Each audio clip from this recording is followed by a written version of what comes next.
I'm Doug Henson, VP and Principal Analyst at Constellation Research, covering all things data to decisions. And I am Andy Thorai. Yep, that's Thorai with an AI, a VP and Principal Analyst covering artificial intelligence, machine learning, and IT operations. And we are your co-hosts for the episode 19 of Constellation Research TV. This is the show where the analysts at Constellation Research share the latest news, trends, and features on enterprise tech. Joining us later in the show will be our colleagues Liz Miller, Dion Hinchcliffe, and Steve Wilson.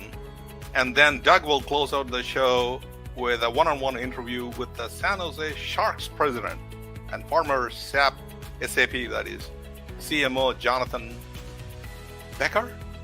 You got it. On what enterprise tech vendors like Workday, UKG, IBM, SAP get out of sponsoring professional sports. That'll be interesting.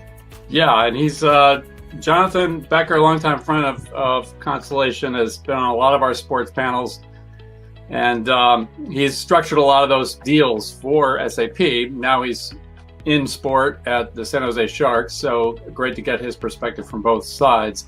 Nice. But before we get to that, let's talk about the news.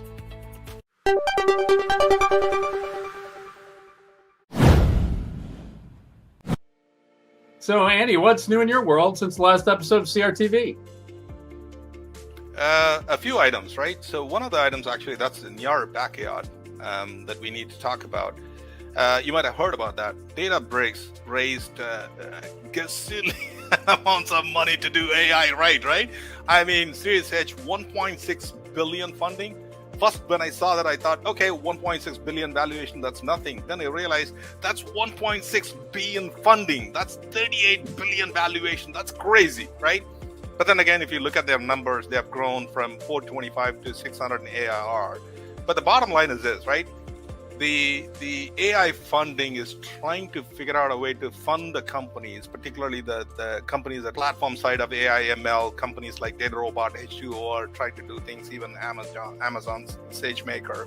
But Databricks and other companies are bringing the data lakey kind of things. What's your opinion? Yeah, well, that valuation for Databricks brought Cloudera to mind for me. Way back when they were the darling, and they raised $1 billion, right, including $740 million from Intel. I had to look this up, which was 2014, $740 million just from Intel, and then 3 years later, 2017 IPO, just $225 million. So a lot of not so happy investors there. We'll see what happens with Databricks and whether and Snowflake and some other, they're riding high right now. So good for them. We'll see what happens. Funny thing about Intel funding was that, they came at a lower valuation first and Intel rejected it and they went on a higher valuation later on. That's funny. Smart. Right? Well, in my world, we had a Larry Ellison sighting last week. He joined Rob Tarkoff for announcement of the Gen 2 Oracle Fusion Marketing. They touted this as a single unified system covering all aspects of marketing, advertising, digital advertising, and direct mail in one system. They said that's unique in the market. A lot of discussion of AI and automation behind the scenes. It's there. It just works, which we'll talk about with Salesforce this week or last week. And the next shoe to drop from Oracle will be Oracle Fusion sales, so another Gen 2, and that's going to drop in December. But Oracle, with this announcement and pulling out the heavy guns with Larry Ellison, was obviously trying to get out ahead of last week's Dreamforce announcements. The headline there was the Slack, integrations in the wake of the Slack acquisition, integrations all over all things Salesforce. It's part of their digital HQ that they touted. They were touting their new health and safety cloud, their sustainability cloud. What they didn't talk so much about was Einstein, kind of reduced to this layer within the platform. But I did talk to Marco Castellana, GM of Einstein, and there's definitely a lot going on still with Einstein. 51 apps now powered by Einstein, thousands of chatbots that companies have launched during the COVID pandemic here, handling a lot of tasks, 50,000 or more customers have turned on the natural language search, which shows up in a lot of places to answer questions. And supposedly now 1 billion predictions per day with Einstein.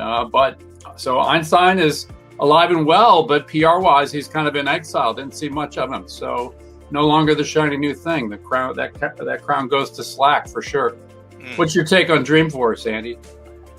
So Einstein, again, it was not on the top of the news, but again, I kind of like what they're trying to do with the combination of Slack, Einstein, chatbots, and the whole nine yards. Because if you were to look at it, when Salesforce acquired Slack, I was thinking, what the hell? I mean, how is that even going to fit? And now I realize, when so Adobe, actually, I was a little disappointed that Adobe acquired Marketo, not Salesforce. That Adobe put things together to become a marketing giant. And Salesforce have put things together, not only become salesy related things. For example, Einstein, one of the things it does is the relationship navigator, as they call it, right? So it'll go around things, figure out who is related to who.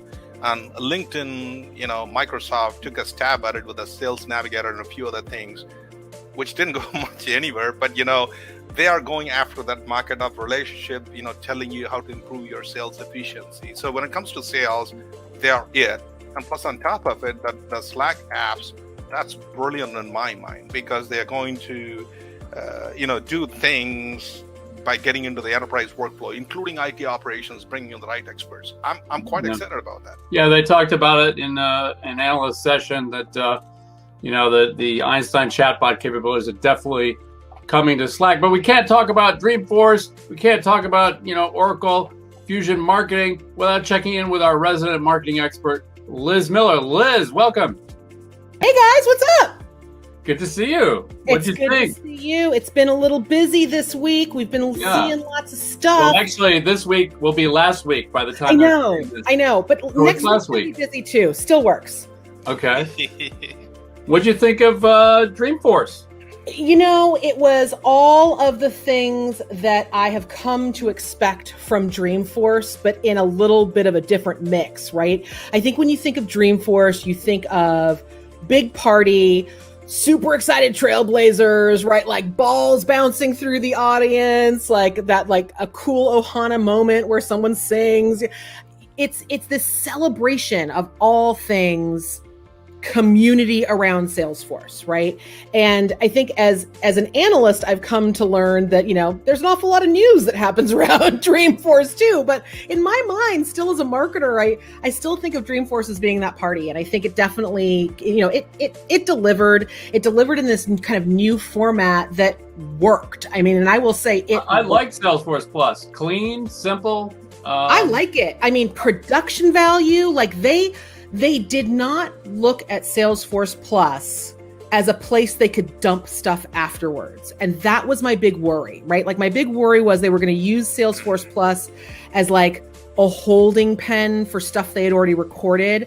They've got new shows. They've got legitimate hosts. They've got production value. Like their shows look great. And you know what? The reaction from their trailblazers, even just in the first couple of days of being able to experience Dreamforce on Salesforce Plus, should really start to see that there are going to be very high expectations, to the point where people are like, when will this be an app I can have on my TV? Right? Like people are already asking, like, when can I see this stuff? Because the production value is there. And hey, it's Sarah Franklin running through the woods. And she's like, like it's nuts. It's like, it's really great stuff. Like I kind of want to watch it, That's all presentation. What about the things they announced? Listen, I think the things that they announced can be summed up in that yes, there was a lot of Slack, right? It was like slackety Slack everywhere, Slack for everything, which was what we expected, right? When you buy a big thing, we expect that big thing to be the center of the bow on the present the next year. So that I think I anticipated. I think the thing that was nice to see, though, was that even outside of Slack, a lot of the announcements were about making work better, making work easier. So I know you guys have talked about like the AI and the ML, and I think that really came through in that, at least in the marketing and sales stuff and the service stuff, it was about applying AI and ML in ways that actually helped the people doing the jobs of marketing, sales, and service It's to just be there. that much better. Well, Not pie in the sky stuff anymore, which was nice to see. The thing I liked about a couple of things in there. One is that, not only that you could do a relationship saying that, okay, if you're in this account, what are the things that could be relevant to you, rather than you going and doing manual stuff. It does all manual work before in Salesforce, right? Now it could pull everything from the internet and then give it to you, even the people who are connected to you, kind of combination, right? Or you could also, you could also go and have a chatbot saying that, hey, you know what? I want to find out this information about this person. Go find out for me. You can build a chatbot for them, right? I would say, Andy, I think that, for a long time, Salesforce has really tried to apply Einstein, as a label, or their AI and ML capabilities to remove some of the drudgery items from everyone's work. They've been doing that for quite a while. I wouldn't say that that's something that they've kind of applied this year. What I loved seeing was kind of very specific applications of certain parts of AI, right? So the natural language processing, being able to just let someone be like, what does that data mean? Right? Like, asking the question that we all are asking at our desks, like, why can't I combine the results from that? Right. And so I think it started to understand how people work, which I think is a really important step when it comes to how AI and ML is being applied, especially in marketing and sales, right? Because it's not about just getting the next best recommendation of what we might be able to sell someone, or being able to finally crunch all of that unstructured and structured data. It's really about making our jobs easier. So the drudgery, the 90 million Excel spreadsheets we used to have to juggle, that's gone. Like, say goodbye. That kind of puts me in mind, though, the Oracle announcement, Fusion Marketing. I heard a lot more of the word automation than AI in that presentation. Yes. How about you? Oh, absolutely. And I think you're dead on. And I would say, yes, Fusion Marketing was introduced, but the bigger umbrella vision of engineered selling was introduced. And I think that's the thing to keep an eye on, right? Because Fusion Marketing is a really important step in that layer that's going to sit in between and kind of the plumbing, right? What gets marketing automation done and what gets it done well. And well in Fusion Marketing has been redefined as profitable, right? And I think that's the big switch. And that's what we're seeing across all of these platforms. It's not just Oracle. I mean, that was a huge theme that was running through Salesforce as well. It's a theme that I'm seeing across all of these major platforms of it's about selling well so that growth is profitable, right? Because marketers have been on that dialogue of growth drivers for well over a year now. The attention is just shifting. So now it's all on sales. And that's a good thing because we're getting really great tools that help sellers sell. It's also a lot of pressure on sales, right? Like sorry guys, it's coming for you. Well, Liz, thank you so much for coming into our news summary. Definitely all this stuff is right in your wheelhouse. I wanted to hear from your perspective. But that's it for the news summary. Let's go to Steve Wilson for his take on the Global Assured Identity Network.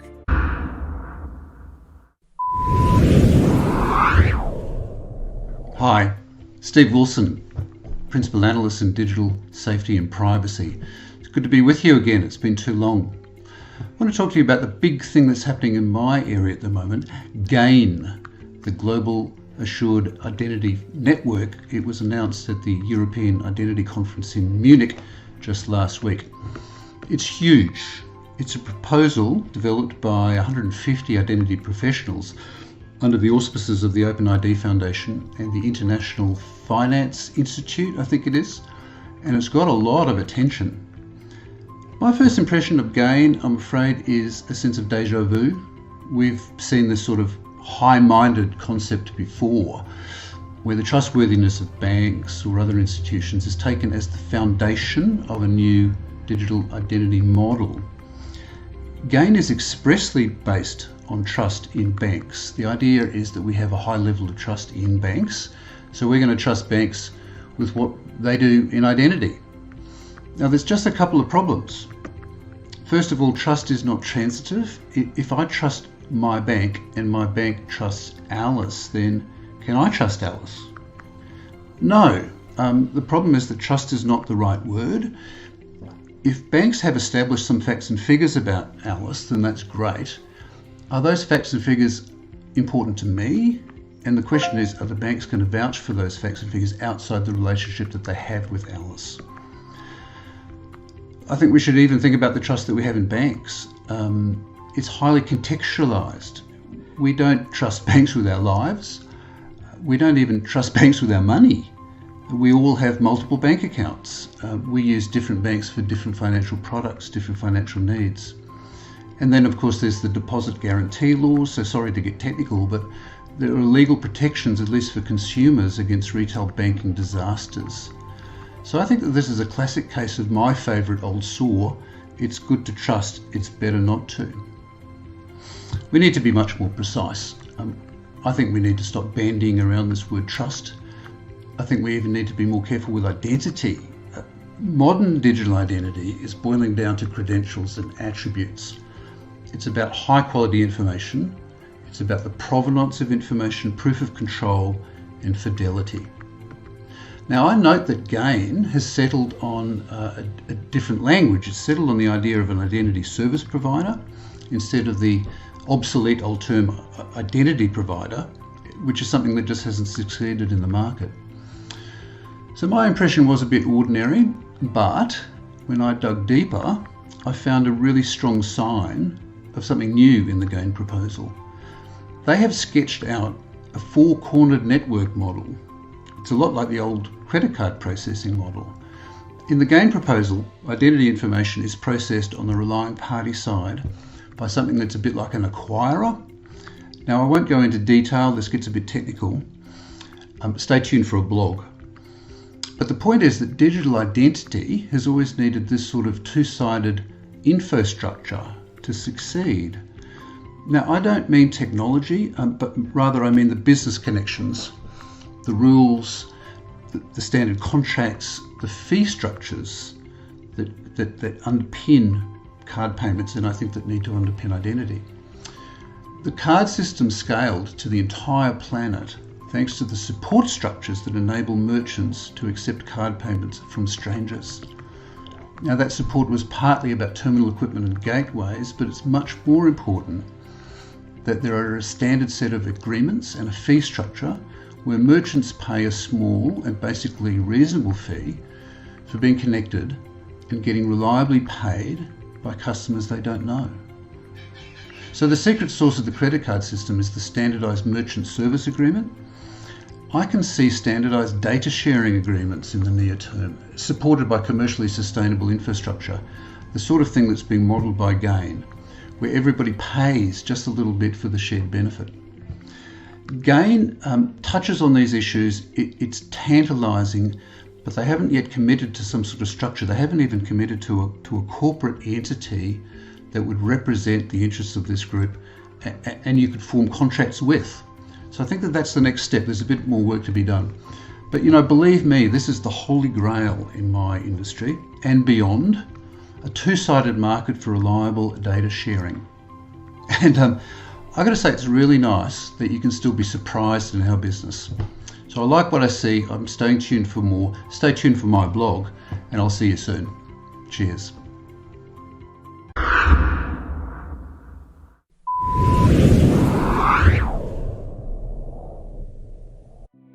Hi, this is Doug Henson of Constellation Research, and I was recently watching the US Open Tennis. Saw a profusion of enterprise tech companies like Workday and UKG and IBM sponsoring, and I thought, who better to talk about sports sponsorships and enterprise than Jonathan Becker. He's president of San Jose Sharks. He's formerly chief digital officer, chief marketing officer at SAP, longtime tech executive and friend to Constellation Research. You've been on many of our sports panels at Constellation Connected Enterprise. But Jonathan, I understand there's much more to your current role than just a hockey team. Tell us about that. Yeah, Doug, we're probably most famous for the hockey side, the San Jose Sharks. But technically, we actually have two hockey teams. We also have the AHL San Jose Barracuda. Think about that, the minor league team. Right. But what people don't know is we actually have four buildings, four ice centers. The most famous one is the SAP Center, but we have one in Oakland, one in Fremont, and another one in San Jose, next door to San Jose State. All four of these are multi-purpose buildings. We have 50 to 60 concerts a year. We have monster truck. We have basketball. The Harlem Globetrotters come as well. We teach people to skate. We do a lot of ice dancing. Curling is an up-and-coming sport. We have a nonprofit foundation, and we have a thriving online presence through our Twitch channel as well. So I'm technically also president of Shark Sports and Entertainment, the parent brand. Very good. We won't talk about monster truck sponsorships, but let's talk about more mainstream. What do the tech vendors get out of these sports sponsorships? Is it really reaching buyers and influencers? Is it about wining and dining employees, customers? Is it just the CEOs wanting to rub elbows with the heroes? Well, there's a little bit of all that, but I would say, having been on both sides of this and negotiated a ton of these deals, most sponsorships boil down to one of three primary things. The first is what I'd call brand visibility or awareness. Because frankly, associating yourself with some kind of sport or other kind of entertainment is a lot less expensive than buying TV commercials, and it's more endearing, but gets just as broad brand. So brand visibility is the first reason. The second reason is what I would call high touch hosting of clients. Using your reach and access in sports to get access to clients in an informal way, which is a lot more than a business meeting, showing up at their office in a suit and trying to sell them enterprise software. It's much easier in a relaxed environment. And then the third one is what I would call creative storytelling. If your product can be used by a sports and entertainment franchise, they're a much more engaging reference than talking to a traditional brand. So if you get the Sharks or some other sports teams to use your product, we're a funner reference that is easier to tell the story. So brand visibility, high touch client hosting, creative storytelling. 2 or 3 are the most measurable and the most impactful, but agencies love one. And that's why we're never going to get rid of one. As long as marketers rely on agencies, we'll see tons of number one. Okay. Well, I wasn't really going after like the biggest brands here, like, beer companies, et cetera, really thinking about enterprise companies. Yep. What is their choice then if you think about the demographics of sports? How do they go about choosing sports and teams? Golf versus tennis versus hockey. I was talking to a vendor CEO last week, and he says, golf is a business sport. I can reach business people there. Yeah, that's probably overly simplistic. So first of all, there is some executive fiat. If your CEO loves golf, you're more likely to have golf. But I think there's stronger science there than that. If you look at the demographics of leagues, the NBA has the youngest audience. Last I looked, roughly half their audience was under the age of 35. Baseball, American baseball, had the most males. I think it's 70+% males. The NHL, National Hockey League, is the richest audience. Roughly 1/3 of our viewers earn more than 100K, compared to 19% of the whole population. NASCAR has the highest share of whites, but also the highest share of women. PGA is the oldest, so maybe that's why they think it's there. So first of all, you have to start with who's your target audience, and you'll see lots of differences in the sports. Okay, now let's talk about how you sponsor in a sport. There's lots of brand ambassadors. That's what I saw heavily, on the U.S. Open tennis, Workday, Naomi Osaka, Ashley Barty, both brand ambassadors, but they are out in the early rounds versus IBM, which was there wall-to-wall, start to finish, because it was sponsoring the sport.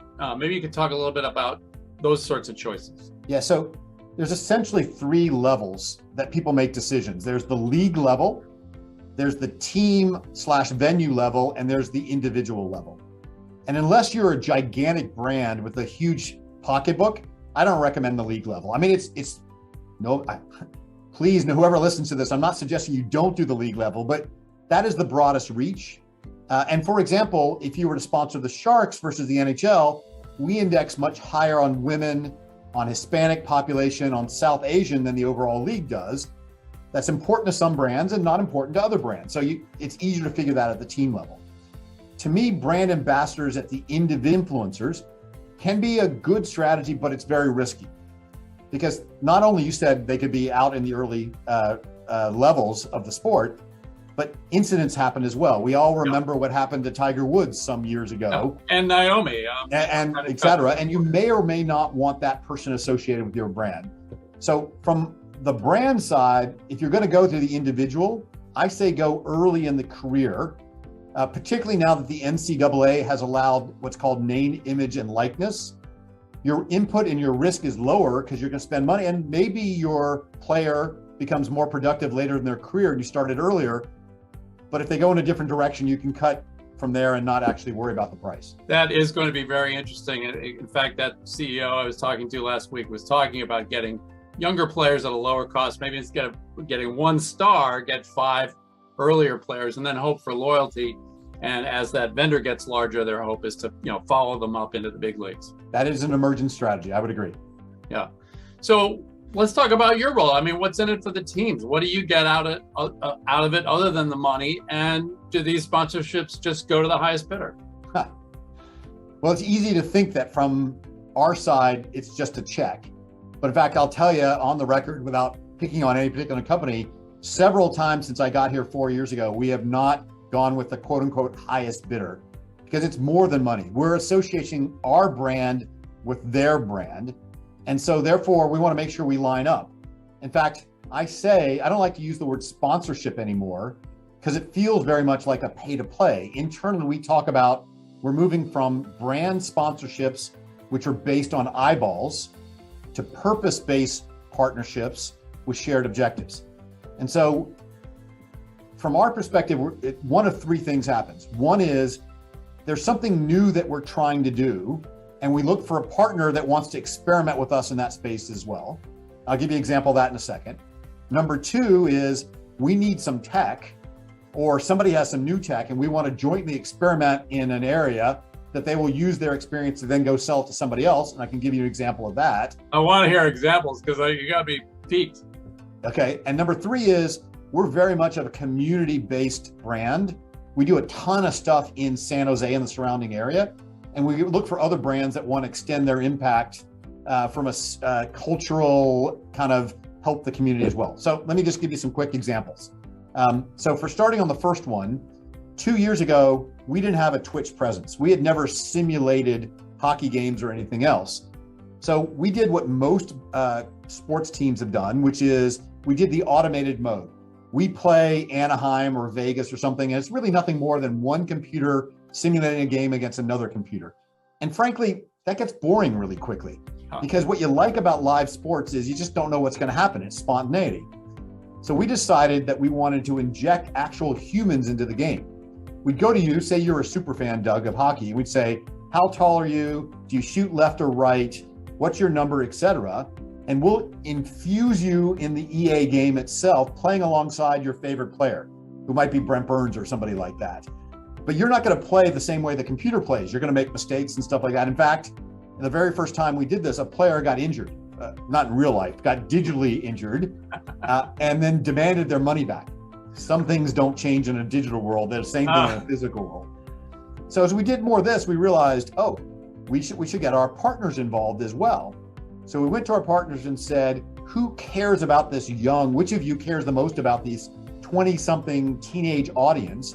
Yeah. And Western Digital, the storage company, says, we're starting to build new storage devices. It's their WD Black brand, which is really good for the electronic gaming space. We want to get involved in this. How do you build us into this simulated world? And they became our partner for our Twitch channel. And it's worked out really well for them. And we'll, for particular milestones, give away some of their devices.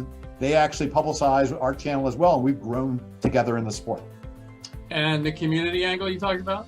Yeah, so I'll give you an example, the community angle.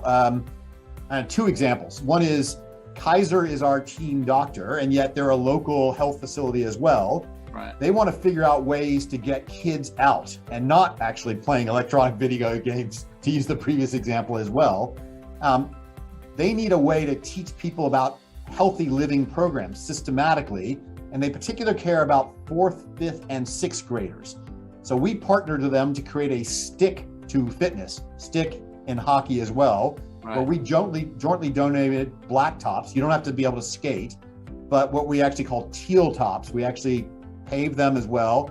We actually give them sticks, and they create what's called street hockey, And even during the pandemic, we did the instructions using Kaiser physicians, Sharks players, and alumni, and we did that online as well. The coolness of having a professional hockey player show up and tell you what a lifetime of fitness, frankly, no offense to Kaiser physicians, is more likely to stick in a fourth grader or fifth grader or sixth grader's mind than a teacher or a doctor saying that as well. Well, those are all excellent examples, Jonathan. Thank you so much for joining us. Good luck in the coming season, getting underway at the SAP Center, of course, on October 16th. And get your tickets online. Anything else, Jonathan? I would just say professional sports has the passion to change people's minds. So brands that want to change people's minds can attract to that passion and use it for their good. All right, very good. Excellent, Jonathan. Thanks so much. Of course. Happy to talk to you, Doug.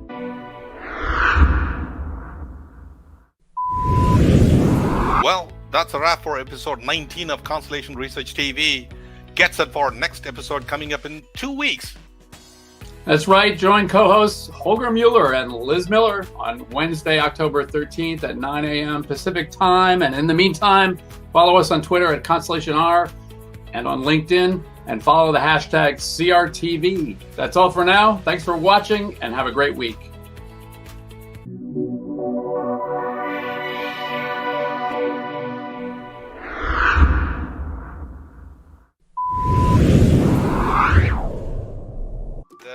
What I realized is the green screen is too small and the room is too big. I gotta figure this out. So it's a weekend work, a lot more work than I thought. But for a change, my headphones are working properly. Camera angle, modified so many things here. They all look okay? Yeah, I'm gonna. Well, other than the crazy stripy wallpaper. Hey, you know. No, other side. Oh, geez, you're becoming like Liz and Holger show. I had a rough night last night, so I'm a little under the weather. Too much? Yeah. A little too much. There she is. Ah! Holger gets real upset. Like he just gets real. He's the logo hog. Yeah. He doesn't ever want to have the logo like possibly appear like on his head, I think. So he always wants me to be on that side. And I'm like, I'm like, dude, you have just gone into some like weird spiral of irrelevance here. All right, kids. Sports is a funny biz. I gotta draw this to a close for myself. Anyway. I gotta go get a panini.